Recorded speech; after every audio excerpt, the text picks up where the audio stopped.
A paz, pessoal, tudo bem? Seja bem-vindo a mais um episódio aqui no Mente Aberta para Elas. Meu nome é Fernanda. Meu nome é Andressa.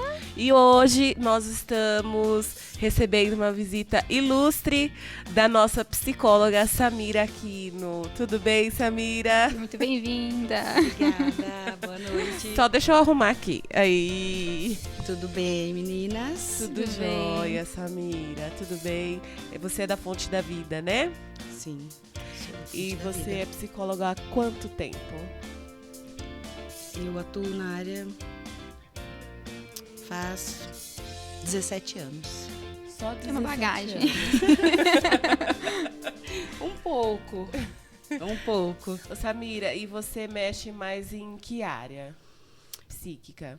Eu trabalho com a abordagem TCC, que é a terapia cognitivo-comportamental, que é a abordagem mais facilitadora, vamos dizer assim, que é mais humanista, né? Que lida com o comportamento humano e a psique, que é o cognitivo, o que ele faz, o que ele age, para ter um resultado um pouquinho mais efetivo e mais rápido. Vamos dizer assim, né? Porque dentro da psicoterapia não tem um prazo determinado, tanto mais breve ou mais longo. Então, a abordagem TCC, a qual eu escolhi, já passei por outra também, que era a psicanálise, mas eu me apaixonei pela TCC. E isso daí mexe mais ou menos em que área? Comportamentos. Por exemplo, a pessoa que está triste vai lá, depressiva. Qualquer situação do âmbito da psique, né? Que a pessoa gostaria de ter autoconhecimento, amor próprio, domínio próprio, buscar respostas para si mesmo e para aprender a conviver com ela e com a sociedade e com as suas dores emocionais. Todos têm. Exato. Que eu acho que é o que mais tem, né? Muito, muito.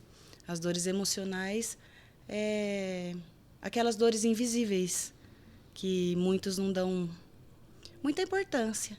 Ah, deixa, depois passa. É frescura, dorme que passa, come que passa, chora que alivia e não buscam, porque não vê. Não é como uma dor de dente, que o dentista vai corrigir, como uma dor nas costas, que o ortopedista pode alinhar. As pessoas, né, em si, eles vão até outros para sanar aquela dor, né? Exato. A depressão já não é assim, né? A pessoa tem que se autoanalisar, igual você estava comentando com a gente, né? Uhum. Antes de começar. Mas, é bem na diferente. verdade, o que é depressão?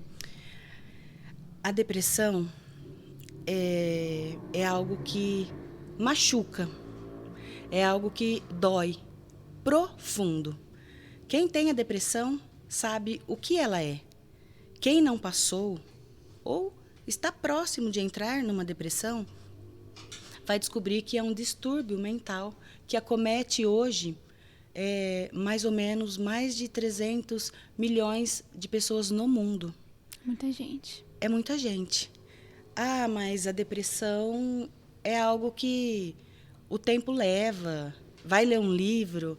A depressão é algo que te consome aos poucos, te destrói devagarzinho e te afasta da realidade, da sociedade, do trabalho, da vida, do cotidiano, da escola, das buscas pessoais. A depressão é uma doença real, concreta e muito triste. Tem pessoas que conseguem, vamos falar assim, controlar a depressão com esportes ou algo que, tipo assim, que ela goste. Normalmente ela está 100% curada, vamos falar assim, ou ela precisa realmente buscar uma ajuda. Mesmo, um exemplo, tenho pessoas conhecidas que tiveram casos de depressão, só que começaram a encontrar um refúgio na academia, só que não buscou o auxílio de um profissional. Essa pessoa, ela vive normalmente a vida dela, só que ela está 100% curada, vamos falar assim, da depressão, ou não? Ela buscou somente um alívio ali na academia. Eu costumo receber, às vezes, esse tipo de pergunta por alguns pacientes. Ah, eu vou ficar curado? A depressão é algo que ela é transitória. Ela vem e ela vai. Quem já teve sintomas depressivos sabe como é. Então, é muito fácil você recair. em um sintoma depressivo novamente. Porque você já sabe os sintomas. Você já sabe que se você ficar mais fechado, mais isolado, tendo uma oscilação de humor diferente, você sabe que você pode entrar no estágio depressivo. E é fácil. Agora, as pessoas quando buscam um auxílio dentro de uma atividade física, que é fundamental. Meninas, é assim, não é necessário só, é fundamental. Porque quando nós exercitamos o corpo, a gente libera muitos hormônios.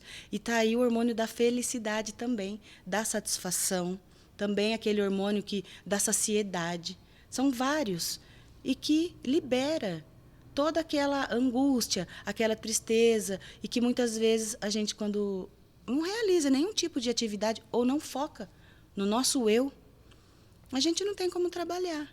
E ela fica ali, sabe? Batendo insistentemente na mesma porta até continuar machucando. Então, vai machucar muito. Então, quando as pessoas buscam uma atividade física, ela passa por um período melhor. Sim, mas se ela está num estágio depressivo, provavelmente ela não vai buscar uma atividade física ou qualquer coisa que conforte ela naquele momento.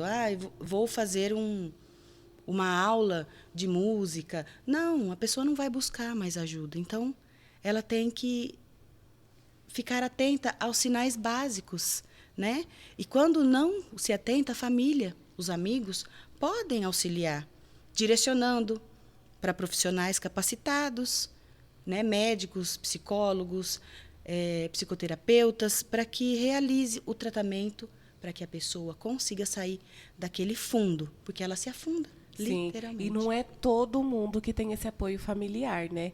Eu acho que... Você acha que o grau mais elevado da depressão chega ao suicídio?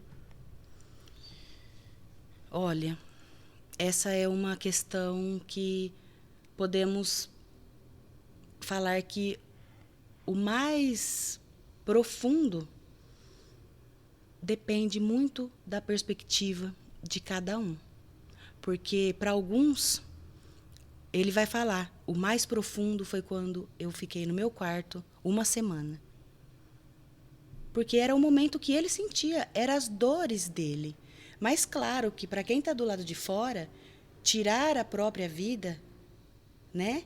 Ceifar a vida, quem está do lado de fora vendo isso, vai achar que aquele é o ponto mais forte e é o mais pesado, o mais tenso da depressão. Mas, na verdade, qualquer ponto da depressão, para quem passa, sabe que é o mais pesado. Eu já ouvi falar que as pessoas que cometem o suicídio não é que elas querem se matar, é que elas querem apenas tirar essa dor de dentro delas, né? Acho que é tão profundo esse momento. É exatamente desta maneira. É, como eu falei no início, é uma dor. E eles não entendem de onde vem, por que vem, porque é aquela dor invisível. Ela não tem como auxiliar, se auxiliar sozinha. E muitas vezes ela não tem o apoio da família, onde acontece, sai do seu quarto, vai viver, para de graça, isso é frescura, vai trabalhar, pega uma enxada. A gente ouve isso. Ou, muitas vezes também, pessoas falam assim, isso é falta de Deus, não é? E não é isso. Diante disso, por que a gente não deve falar que é a falta de Deus? Bom, essa é uma pergunta que, para pessoas que convivem entre nós e para os cristãos, é muito diferente. Cristãos que exercem a sua fé é diferente. E pessoas que simplesmente acreditam que depressão é falta de fé. A diferença é o seguinte, se a gente se basear na Bíblia, não existe nada fundamentado, não se fala em depressão, não existe essa palavra. Mas existe sim em várias passagens na Bíblia que uma tristeza profunda me consumiu, uma angústia calou o meu coração.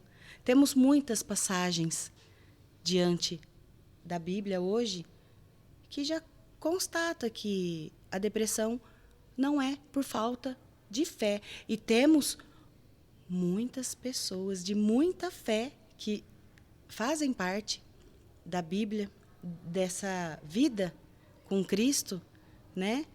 Que passaram por momentos de depressão. Então, a falta de fé, ou a falta de trabalho, ou a falta de fazer alguma coisa, machuca. E não é isso. É uma doença emocional, é uma doença da alma, e só quem passa entende. Hoje em dia a gente vê tantos casos relacionados ao passado que não se falava tanto, e hoje parece que, tipo assim, igual você falou, são muitas e muitas pessoas com diagnóstico de depressão. Por que hoje a gente vê tantos casos e lá atrás não? Não é que hoje a gente vê muitos casos. Hoje, a mídia, hoje está tudo muito aberto, o acesso à informação. Um pouquinho antes de nós entrarmos no ar, a Feira estava falando sobre doenças, falecimentos, e a gente fica sabendo de pessoas distantes por uma rede social que estão doentes ou que faleceram. Então, quando a depressão nos é entregue também como forma de informação, a gente fala, nossa, mas hoje tem muita. Mas essa doença sempre existiu. É que ela era silenciada. As mulheres, muitas vezes, só choravam. Se trancavam. Os homens, muitas vezes, não conseguiam se relacionar. As crianças não sabiam o que é ter um amigo que ele podia contar, porque ele não sabia lidar com as emoções. E hoje não, hoje o acesso à informação é muito grande. Então, a notícia chega. Então, 100 pessoas estão desenvolvendo um processo depressivo numa cidade X. Então, a gente fica sabendo. Então, está tudo muito aberto hoje, né? A informação chega. Então, a depressão é algo que sempre existiu. Desde do nosso início. Né? Samira, deixa eu te fazer uma pergunta. E você falou que faz 17 anos que você é psicóloga, né? Uhum. E durante esses 17 anos você entrou em depressão? Já? Claro. Eu sou um ser humano com falhas, errante. E como você percebeu que você estava em depressão? Olha, para mim, que sou da área da saúde mental ainda, né? Foi algo assim, eu estou com depressão. Foi desse sentido, mas aí, se permitir buscar, é outro caminho. Eu identifiquei, mas a dor era muito profunda. Na época, isso faz uns 8 anos. Uns 7 anos, para ser mais precisa. Na época, eu sabia que eu estava num estágio depressivo, mas foi uma depressão muito profunda. Não foi uma depressão leve. Eu entrei num estágio depressivo do dia para a noite, mas é porque foram muitas situações que eu não estava observando. Né? Foram questões do cotidiano que foram me sobrecarregando e me levaram para o estágio depressivo. Mas para mim buscar ajuda, aí eu tive que me dar um belo empurrão, porque a negação, existe a negação. Não. Aí eu fui. Quando eu percebi que, nossa, eu não sinto fome. Eu não estou conseguindo nem olhar as mensagens do meu celular. O banho é desnecessário. Então, tem alguma idade específica, um exemplo, para esses sintomas aparecerem? Ou, igual você comentou, é do dia para a noite? Idade. Porque você vê tantos relatos de crianças, jovens, adultos. Idade, a gente não pode definir, né? As pessoas hoje que apresentam sintomas depressivos são aquelas pessoas que têm uma compreensão maior do que está acontecendo no seu cotidiano. Uma criancinha pode ser ansiosa, apresentar vários outros sintomas, mas ela não vai conseguir.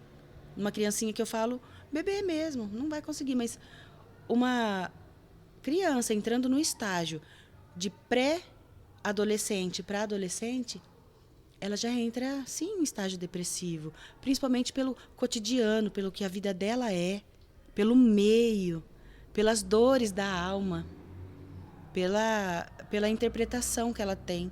Então, não tem uma idade inicial e nem uma idade que, eu tenho X idade, agora eu já não tenho mais depressão.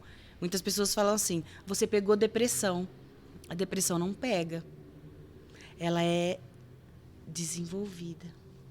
Será que todos já tiveram uma vez na vida depressão? Os sintomas dela? Olha, se todos já tiveram um sintoma depressivo, não dá pra gente ser tão incisivo nessa questão, né? Mas dá pra gente ter uma real noção de que a ansiedade gera muitos sintomas depressivos. E é assim, a partir de uma ansiedade, de um afastamento, de um luto, que a gente vai tendo sinais depressivos. E vocês sabem que muitas pessoas acham que a depressão é só quando a gente se fecha, não come, não toma banho, não penteia o cabelo, não se arruma, não sai. Não. Tem pessoas que têm sintomas e são depressivas, que trabalham, cozinham, limpam, dirigem, vão no mercado, vão na farmácia. Segue a vida normal. Segue a vida e sorri todos os dias. Mas ela tem a depressão. E ela luta todos os dias contra aquilo. E Samira, deixa eu te fazer uma pergunta. E para você vencer a depressão, você acha que seria mais fácil se todos os seus pacientes vencessem junto com a fé? Ou isso é independente da fé? A fé é uma questão que, independente como você busca a sua fé, independente.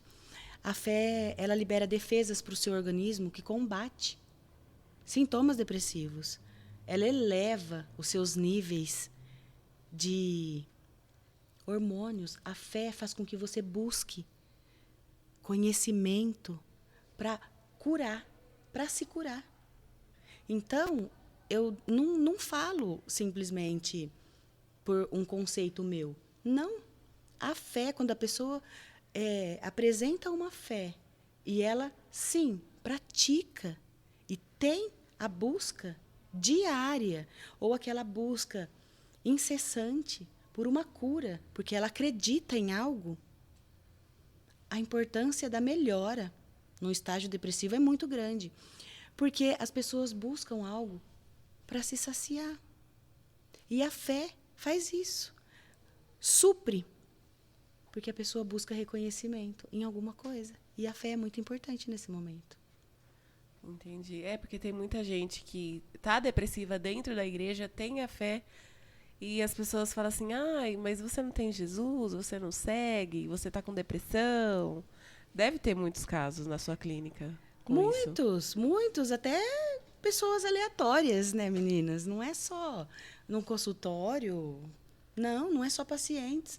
São pessoas que falam e verbalizam desta maneira. Você está depressivo, vamos orar que você vai ficar curada. Sim, vamos orar. Eu creio. Mas espera aí, não é só isso. A fé, a depressão não é só um estágio por falta de busca de Deus. A depressão não é um rótulo onde que nós podemos colocar assim, você está depressivo, você está deprimido, você está angustiado, solitário, porque falta Deus no seu coração. Falta você ocupar mais a sua mente com coisas sobre Deus ou sobre exercer alguma fé. Não é só isso. Às vezes tratam até como questão de libertação. Sim. aí nós podemos falar que é uma ignorância tremenda, porque nem na Bíblia existe isso, que a depressão é falta de fé. Temos vários profetas que passaram por depressão.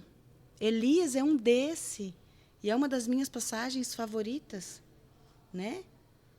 Onde Elias sempre foi aquele homem de fé, guerreiro, que enfrentou batalhões. E chegou um momento na vida dele, em uma passagem na Bíblia, que ele tem medo de uma mulher. E ele foge dela. Ele foge porque ele fala que ele é fraco, que ele não tem estrutura. E ele pede para Deus tirar aquilo, porque ele não vai dar conta. Como que um homem passa por isso, foge dos seus problemas de uma única pessoa? Não é a questão do sexo, mulher ou homem, mas é uma pessoa. Sendo que ele já passou por muitas conquistas espirituais. E ele vai ter medo de uma pessoa. E Elias estava com Deus. Exatamente. Então, como ele conseguiu? Buscando. Hoje, nós temos muita possibilidade de nos reconciliar com nós mesmos. Através da fé, através da busca espiritual, através da sua crença e através do que Deus nos capacitou, que são os profissionais. E a gente não pode ignorar isso, porque Deus permitiu. Deus permitiu que nós nos capacitássemos e mostra, sabe, quem se baseia por palavras tão solitárias assim, é porque não tem conhecimento das palavras do Senhor. Não está se baseando na Bíblia, porque na Bíblia existe homens e mulheres que passaram pelo deserto. A gente sabe, mas é o deserto emocional. Principalmente Jó, né? Meu Deus, que deserto foi aquele. Exatamente. E não é só o corpo, o físico, é a alma, é o emocional, é a psique. Então, quando a gente fala que é falta de Deus, é porque a gente não sabe o que é a depressão.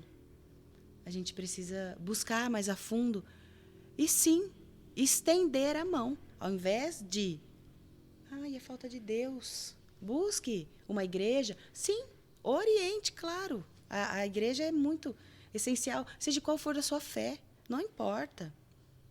Mas tirar, não deixar válido a pessoa que está passando por essa dor, invalidar o momento da dor da pessoa e dizer que é falta de fé, que é falta de Deus, que é falta de busca espiritual, isso acomete muito mais. Isso causa mais danos, porque é onde a pessoa pode se afastar, realmente. Bom, já que eu não tenho Deus, não preciso. Irei me afastar realmente.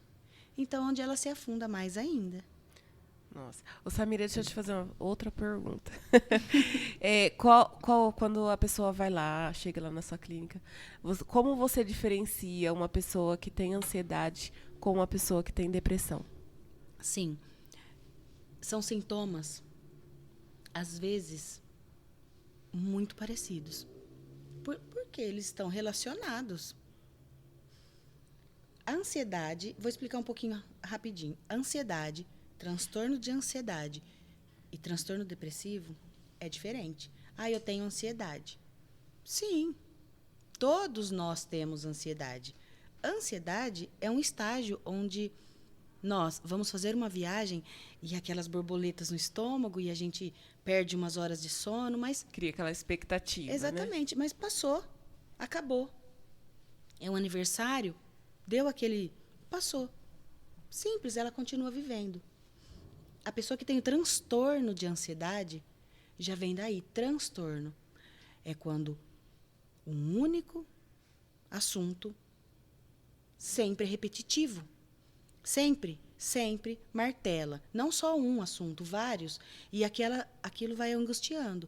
E vai te deixando mais angustiado, te fechando, te deixando impaciente com vários setores da sua vida. Com qualquer coisa. Se a pessoa falar assim, Samira, eu preciso conversar com você. Pronto, acabou o mundo para aquela pessoa. Essa pessoa já vai criar o pior. Exatamente. uma distorção cognitiva que vai levar os pensamentos disfuncionais assim. Ah, pronto, a Fernanda já quer falar comigo que não gosta de mim, que eu maltratei ela. Qualquer coisa ela vai assimilar com coisa negativa. Esse é o transtorno de ansiedade. Se o patrão chama para uma reunião, ele não vai ter um posicionamento assim. Ah, vou ganhar um salário melhor, você promovido. Não. E você demitido. E isso consome. E essa parte de consumir que leva à depressão. Porque é uma exaustão tão grande. O cérebro pensar o tempo inteiro, chega a ser exaustivo. E aí a gente não aguenta. A gente se entrega. E como que é esse a gente se entrega? A gente se entrega e acredita naqueles pensamentos disfuncionais. A nossa distorção cognitiva passa a ser real. A gente começa a se desgastar com o próprio pensamento. Exatamente, a gente se desgasta. A gente se desgasta porque é muito profundo. A Fernanda me chamou para conversar hoje. Eu estou sofrendo. Amanhã chama outra pessoa e eu continuo sofrendo. E eu continuo sofrendo com a Fernanda, mesmo ela me falando, mas será que é aquilo mesmo que ela queria me falar? E aí outra pessoa, outra situação. E assim vai. Sabe, uma falta de emprego, um salário que veio defasado, e a pessoa vai se entregando, porque ela não consegue trabalhar um lado positivo. E aí a depressão vai entrando devagarzinho. Então a pessoa se entrega, realmente. Isso pode gerar crise de pânico? Sim. A crise de pânico vem do transtorno da ansiedade. Porque é um pensamento muito acelerado em todos os sentidos. Vou ter uma prova na faculdade. Não sei, não aprendi, não sou ninguém, não consigo, vou tirar 0, vou pegar DP, o professor não gosta de mim, por isso que eu não consegui entender essa disciplina. E isso movimenta todo o seu organismo. Libera hormônios aí que não precisavam. É como se você estivesse em perigo eminente. A crise de pânico é como se o seu corpo estivesse preparado para uma guerra. A crise de pânico prepara o seu coração, a sua mente, os seus músculos. Por isso que muitas pessoas travam. Por quê? O coração acelerou. Ó, o cérebro mandou mensagem pro coração. Vai, queridinho, trabalha, porque você vai enfrentar uma guerra aí. Você vai passar por uma briga muito feia. Mas é só emocional. Mas o cérebro está acreditando que é real. Porque os pensamentos disfuncionais, para ele, são reais. E o coração trabalha. Bombeando, bombeando, bombeando. O fluxo sanguíneo vai alterando, você vai entrando num estágio. E seu corpo fala assim, mas espera aí, onde está a briga? Onde está a guerra que eu tinha que enfrentar? Que eu estou preparado para enfrentar? Cadê? Não tem. E aí entra, vamos dizer assim, num colapso. Por quê? O corpo está preparado, mas não existe. E aí você entra em choque. Que é onde nós temos a crise de pânico. Né? Onde falta o ar, tontura, náuseas, vômitos reais mesmo, né? E assim, vários e vários sintomas. Muitas pessoas desenvolvem, como falar, eu tenho gastrite nervosa. Não é que ela é nervosa, a sua gastrite. É você que não sabe lidar com o seu emocional. Ô, Samira, e tem casos que eu já ouvi falar, né? Não sei. Quando a pessoa está nesse auge da crise do pânico, o cérebro projeta a imagem também, né? Eles falam que vê vultos, vê coisas. Você acha que isso também está aclopado no mundo espiritual? Uma boa pergunta, Fer. Muitas pessoas que estão na crise de pânico ou crise de ansiedade, elas perdem a noção da realidade. Elas não têm mais domínio próprio, porque não souberam lidar com as suas emoções. Nós não controlamos nossas emoções. Sabe quando a gente escuta assim, controla a emoção? Gente, não dá. Se eu estou feliz, eu estou feliz. Eu posso simplesmente saber como conduzir. Não vou sair gritando horrores. Se eu estou com raiva, eu estou com raiva. Mas eu vou saber conduzir. Se eu estou feliz, a emoção vem. A gente não controla. E nesse momento do pânico, como que a gente vai controlar? Então, sim, a gente perde a noção da realidade. Vemos vulto, achamos que pessoas estão nos perseguindo, vozes, né? A gente vê, tem vertigem, muitas coisas acontecem. E muitas pessoas dizem, isso está atrelado ao mundo espiritual. Isso daí, já ouvi, fizeram trabalho para você, vai numa igreja e tira. Gente, se você acredita nisso, é a sua fé. Mas você precisa buscar o tratamento adequado junto com a sua fé, conhecer a sua fé, trabalhar o que Deus tem para você e buscar ajuda profissional. Não adianta buscar só ajuda profissional sem acreditar numa busca pessoal, porque todos nós temos que ter uma meta de vida. Quem não tem uma meta de vida fica no vazio. E a mente é a mesma coisa. Então nós temos que ter uma meta na fé e na vida. Eu tô me identificando com essa parte que você falou, que o corpo se prepara. Porque quando eu trabalhava num determinado serviço, a gente passou por 2 semanas super tensas, de chuva intensa, né, na cidade. Então, cai a internet, transformador, fica sem energia. Então, assim, a gente passou por 2 semanas tribulada mesmo, trabalhando, assim, sem parar. Quando essas 2 semanas parou, eu passei mal. Minha pressão foi 19. Aí eu fui parar no pronto-socorro e eles me encaminharam para um clínico. E chegando no clínico, ele falou que eu desencadeei uma crise nervosa por causa disso, porque o meu corpo não parava, né? E eles me receitaram até calmante. Eles me receitaram calmante porque eu perdi a força no braço. Eu não tinha força nem para levantar a minha mão por 1 semana. E foi tratamento. E aí eu fui pro encontro. E eu falei assim, eu não quero ficar tomando calmante pro resto da vida, porque falou que eu ia ter que tomar pro resto da vida. Tanto é que nos dias a Juliana ficou tomando conta de mim lá no encontro e ela me dava esse remédio. Quando teve a palestra da libertação, eu falei assim, eu não quero isso pra minha vida. Eu não quero. E foi onde eu busquei, pedi para Deus que eu não queria mais isso. E nunca mais eu tomei o calmante.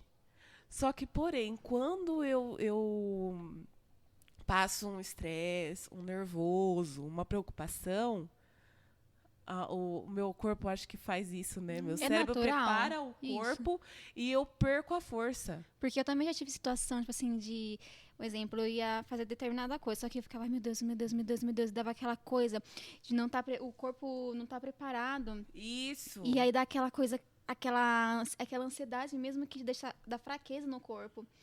E você sabe que tem que enfrentar determinada situação. Só que, no meu caso, assim, eu sabia que eu tinha que enfrentar determinada situação, só que eu não conseguia sair da cadeira. E aí eu comecei a passar mal. É exatamente isso. Exatamente o que você sentiu, fraqueza. E aí aquela falta de ar, aquela palpitação. Falava, ai meu Deus. E graças a Deus, assim, hoje, quando eu passo nervoso, eu tento me controlar, que nem você acabou de falar. A gente tenta se controlar. Mas, infelizmente, depois o meu corpo, ele sente todo esse estresse, tudo que acontece, assim, né? Ele se prepara para uma guerra. Mas eu falo assim, antidepressivo, eu falei para Deus que eu não ia tomar mais. Isso foi uma decisão minha, né? Mas pela decisão do médico, eu deveria ter continuado com o tratamento. Mas eu confesso que é muito difícil. Então, assim, a minha, eu me apeguei a Deus. Por mais que, às vezes, acontece isso. E é horrível. Isso. Então, Samira, você acha que a crise nervosa também está culpada com a ansiedade? A crise nervosa, Fer, ela é uma crise causada por estresse excessivo. Então, você ficou sem saber lidar com as suas emoções. Você não dominou elas. Então, elas vieram e causaram esses sintomas. Você somatizou. Somatizar é essa situação que você ficou com o braço sem conseguir... Perdi a força no braço. sem conseguir forças. Somatizou. É porque Era o real? cérebro tinha preparado o corpo para uma guerra, que nem você falou, e aí não... Era real? Era. Porque o seu corpo estava sentindo, então era real. Mas não tinha nada fisiológico comprovado. Mas era real, porque você sentia. Então, quando falamos que o corpo se prepara para uma guerra, para uma luta, para enfrentar, é porque a nossa mente, ela é tão perversa, realmente. A nossa mente, ela é perversa. E nós temos o nosso inconsciente que ele é mais perverso ainda.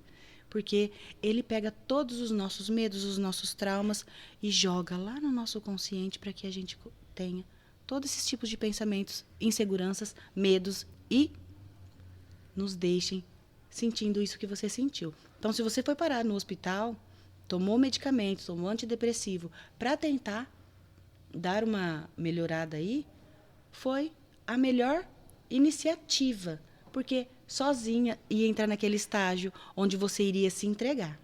Sim, sozinha, sem o acompanhamento médico, eu tinha certeza que eu não ia sair, por mais que eu estava firmada na igreja. Sim. Então, assim, mas foi um caso isolado, um estresse, né, fora do normal, que eu não consegui controlar. Isso não significa que eu não estava apegada a Deus ou que eu estava em pecado, não. É porque nós somos humanos, né? Nós somos carne. E a gente também precisa desse acompanhamento médico. Entra naquelas passagens dos vários homens que tiveram, igual ela comentou, né? A depressão, os sintomas. Você teve uma doença, vamos falar assim, mas você está dentro da igreja. Não é porque você tem Deus, você não pode... eu estava no louvor, aqui. Exatamente. E foi falta de fé? Não foi. Não foi. Foi um estágio de estresse pós-traumático por uma situação direcionada que você passou na vida. Então, foi um trauma que acarretou todos esses sintomas. Você buscou ajuda e buscou ainda a sua fé. E através da sua fé, você determinou, você colocou uma finalidade. Eu não quero mais. Então, quando a gente determina, quando a gente fala, eu não quero mais isso, e a gente tem aonde se apoiar, quando a gente está no vago, não dá. É como a gente andar de ônibus, de pé no corredor, sem ter onde segurar. Exatamente. Então, a fé, vamos dizer assim, que é ou o banco do ônibus, ou é aquela parte onde a gente consegue se segurar mesmo. Aquele ferro, não sei o nome, esqueci o nome desse. Aquele apoio, né? Exatamente, esse apoio do ônibus. A fé é isso. É onde a gente se segura, é onde a gente se apega e determina. Eu não quero mais passar por isso. E o que aconteceu o quê? Você tirou a medicação. E você teve vontade, Fer. A diferença é quando nós não temos nem fé, nem vontade e nem buscamos ajuda. De nenhum lado. Então, a gente começa buscando ajuda profissional. A gente continua com a nossa fé ou a gente busca uma fé para continuar tendo apoio. Como é que foi para você introduzir o assunto da depressão dentro das igrejas, assim, falar com os cristãos a respeito desse assunto? Porque lá atrás era bem difícil. Eles viam... É meio que um tabu, né? Exatamente. Um tabu evangélico, isso daí. Ainda é. Ainda é. Ainda é, mas hoje em dia temos muitas pessoas com as mentes abertas, principalmente os líderes, né, das igrejas. Então, eles conseguem passar, porque é eles que estão à frente, é eles que estão ensinando. Então, quando existe um irmão, existe uma ovelha, existe um cidadão que simplesmente vai ali e ouve a palavra, e o pregador fala sobre a depressão, ele já está abrindo uma porta para que a mente das outras pessoas também sejam permissíveis. E é tão gostoso. O pastor Edivaldo, ele é sensacional, né? Eu amo meu pastor. E às vezes ele prega sobre as doenças da alma. Uhum. E assim, orienta mesmo, né? Que às vezes a gente acha que só vir na igreja e adorar a Deus e tudo bem. Não, a gente também tem as doenças da alma. E ele deixa isso muito bem claro. Nossa, é umas pregações que ele, quando ele começa a falar das doenças da alma, você fala, poxa vida, olha isso. As Como que doenças. é lindo, né? Exatamente. E muitas pessoas não se atentam que as doenças da alma, é como eu já disse, ela é invisível. E as pessoas, é como Tomé, eu preciso ver para crer, não é? E não é assim, não é assim. As doenças da alma, elas são realmente invisíveis aos olhos humanos, mas Deus sabe o nosso coração. Deus conhece o nosso mais íntimo. E Ele permite que nós buscamos cada dia fortalecimento na fé. E se não é na fé, é em você mesmo. Porque se você não está fortalecida com você, você não consegue buscar a fé.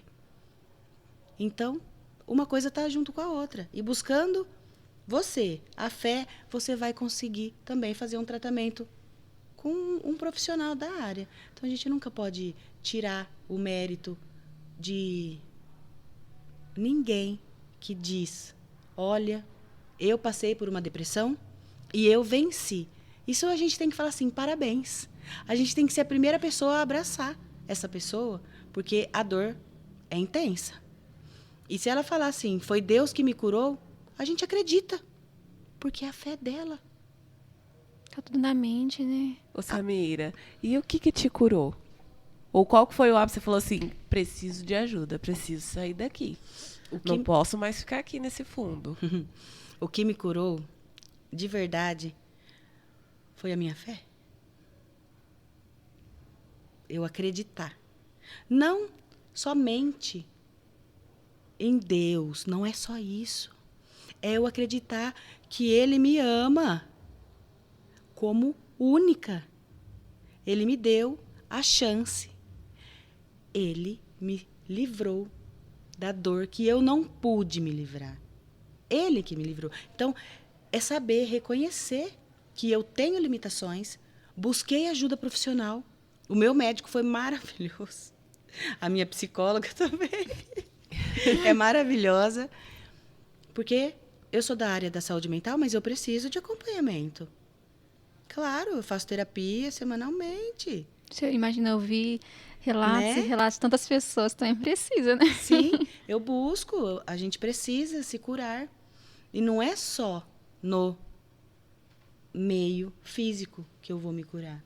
Se a minha alma estiver machucada e eu não buscar um alívio para minhas dores, na minha fé, eu não consigo exercer o que eu preciso. Não adianta. Então, quando a gente não tem um foco, a gente não tem um caminho, a gente não tem um destino, a gente não chega em lugar nenhum. Então, eu consegui me curar, Fer, através da minha fé. E assim, chega, já deu. Não, mentira, eu sofri, não chega, já deu nada. O sorriso estava aqui, mas era horrível. Não chegou e deu. Foi muito difícil, mas a gente tem que ter iniciativa e tem que ter um propósito na vida. Seguir, buscar todos os dias. Seja o seu médico, seja o seu psicólogo, seja o seu terapeuta, seja o seu pastor, seja a sua pastora, seja a fé que você exerça. Eu costumo falar que eu sou cristã. Eu nasci num berço cristã. Eu sou evangélica de natureza, né? E eu costumo falar que eu não faço acepção de fé. Eu tenho a minha. Mas no meu trabalho, a fé que os meus pacientes trouxerem para mim, eu vou acolher. Porque é a verdade dela. Eu não posso negar a fé, seja qual for da outra pessoa. Eu não posso. Quem sou eu? Eu vou ter que amar o meu próximo do jeito que ele é. Eu vou ter que saber trabalhar em mim a minha tolerância. e aceitar que a fé do outro é diferente da minha. Mas se aquela fé fortalece ele, resgata, trabalha e cura, é o que importa, dentro das dores emocionais. Agora, se me perguntarem qual a sua fé, a minha fé é única. Né? A minha fé vem de Deus. Eu sou uma psicóloga cristã, mas eu não trabalho com o cristianismo dentro dos meus atendimentos. E vocês sabem que é muito interessante? Tem pacientes que me procuram exatamente por saber que eu sou cristã. Falo, você é Que são pacientes que não são cristãos. Te procuram pelo fato de que você são ser... cristãos. Ah, que são cristãos. Sim, que eles querem um profissional da área da saúde mental, um psicólogo, que conhece e que vai entender. Acham que muitos... Temos um tabu também de falar que psicólogo não acredita em Deus, que é ateu. Existe, cada um acredita no que quer, né? Quem somos nós? Mas muitas pessoas me buscam assim, qual que é a sua religião? E já perguntam na lata. Eu sou crente. Isso é problema para você? Ou eu sou um bandista. Isso é problema para você? Não, não tem problema algum para mim. Eu sei o que eu sou. Mas muitas pessoas que são crentes buscam um psicólogo que é cristão para poder falar exatamente aquilo que ele quer buscar, que é a fé. É muito interessante. É muito interessante mesmo. Também da mesma maneira que existe alguns preconceitos. Que um psicólogo não pode ter uma fé falada, não pode declarar. Podemos. Claro que podemos, somos seres humanos. Só que dentro do meu profissionalismo,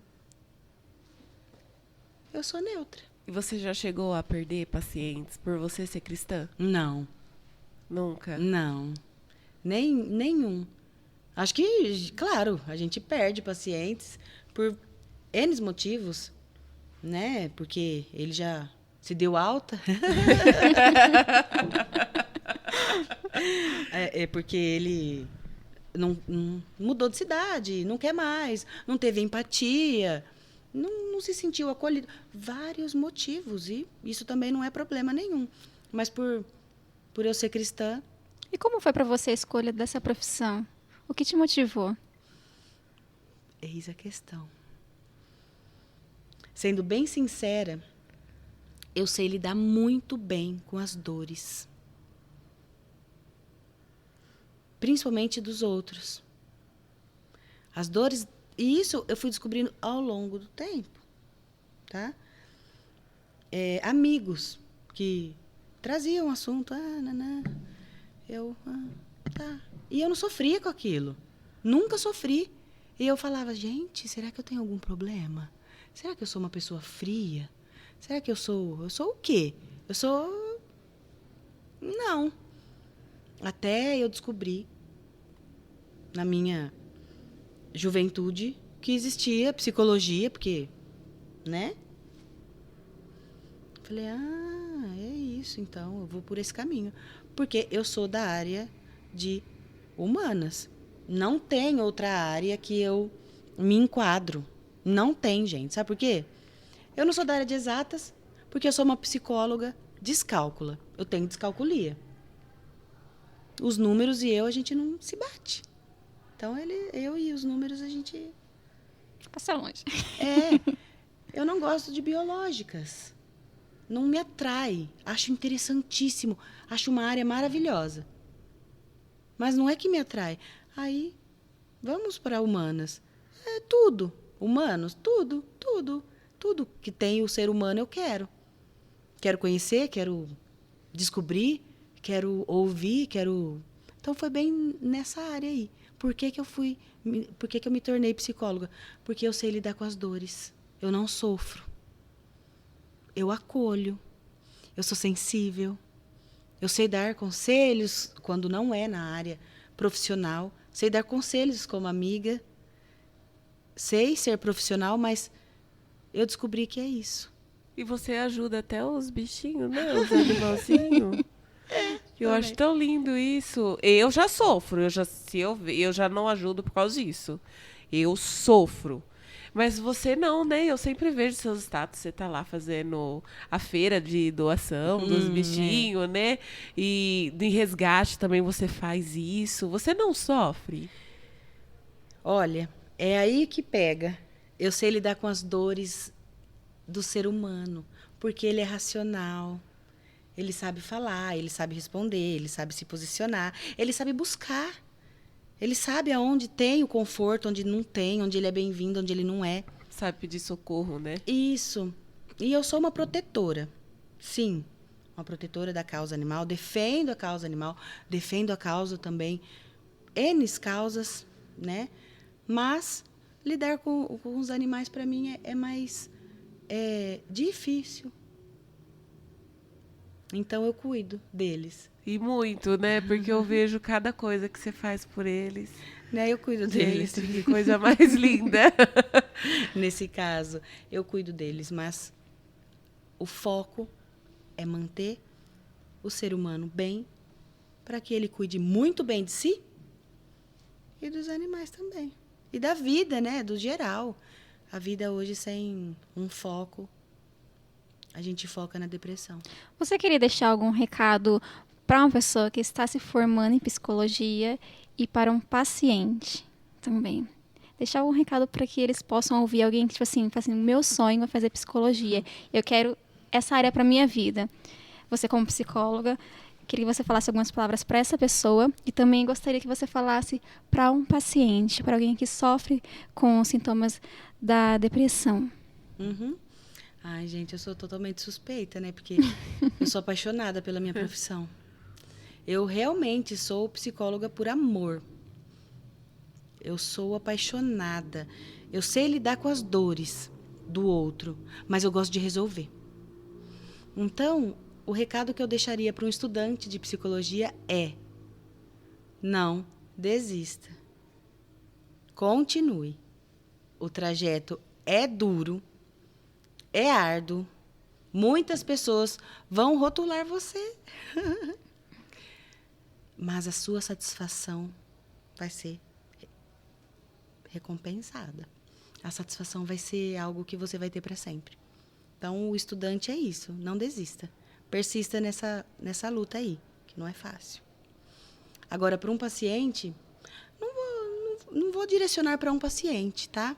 Eu vou direcionar para uma pessoa que possa estar vendo e que chegue diretamente nela essas palavras, que se passou ou se ainda passa por um momento depressivo, saiba que é passageiro. Nada na nossa vida é fixo. Tudo tem um fim. Tudo é moldável. Tudo é uma maneira como a gente interpreta o que recebe. Você que está assistindo, saiba que você consegue, mesmo que doa. Mesmo que as dores forem maiores do que você, saiba que vai ter um fim. E só quando a gente passa por isso, quando a gente olha para trás, a gente fala assim: passei. E você vai poder ajudar outras pessoas. Então, persista, busque ajuda. Não tenha vergonha de dizer: eu estou com depressão, eu tenho transtorno de ansiedade, eu tenho qualquer sintoma que seja. Então, a palavra é: não desista de si. Nunca. Porque tudo tem um fim. Tudo tem um fim. Que lindo. Bom, quero agradecer por você ter aceitado o convite de participar desse podcast com a gente, né? Por todas as palavras lindas que você falou, né? E por ter descrito um pouquinho da depressão. E eu sei que muita gente, que nem eu, me vi ali em algumas situações igual a Fer, né? Eu creio que também outras pessoas vão falar assim: nossa, eu já vivi isso. E todo o conhecimento que a gente absorve, aquilo fica com a gente, né? Aquilo a gente leva pro resto da vida. Eu creio que aquilo que você nos ensinou, que outras pessoas também vão assistir esse vídeo e vão ver, elas vão levar para a vida, não somente para ela, mas para outras pessoas também. Então, eu queria te agradecer por você ter se formado em psicologia, como uma mulher cristã também, e ajudar a muitas pessoas. Eu que agradeço, meninas, agradeço essa casa, né, pelo convite maravilhoso, né? Sigo, tá? Já assisto. E é maravilhoso falar sobre falar um pouquinho sobre o que eu faço, o que eu gosto de fazer e como a gente pode adquirir ajuda. E conhecimento é algo que ninguém tira da gente. É verdade. Sim. Conhecimento é algo que esse sim, é para sempre, né? Então, a gente sempre vai carregar. Obrigadão. Você quer deixar seu @, do seu Instagram pro pessoal te seguir? Pode ficar à a vontade. clínica, pode ficar à vontade. Olha, gente, eu tenho uma memória horrorosa. Eu amo rede social, mas o meu @, eu acho que o Instagram é @psi.samira_tomás_de_aquino. É isso. Também é psicóloga Samira Tomás de Aquino no TikTok. Né, Fer? Você não sabia no TikTok, né? Não, nem tenho. Tá vendo? Sou uma psicóloga TikToker. Ai, que chique. Eu faço informações, não faço dancinha, tá? Qualquer coisa, o Dani vai colocar o link aí onde você tá vendo eu apontar o dedo. Nesse momento ele tá brigando comigo. Ele vai ter que editar. Né? Então, é @psi Samira Tomás de Aquino. E é o mesmo @ do Facebook também. Maravilha. E para você que nos acompanhou até aqui, eu agradeço muito. Peço que compartilhe e curte esse vídeo. Você será um canal de bênção fazendo desta forma também. Obrigada, gente. Tchau, Tchau, tchau. tchau.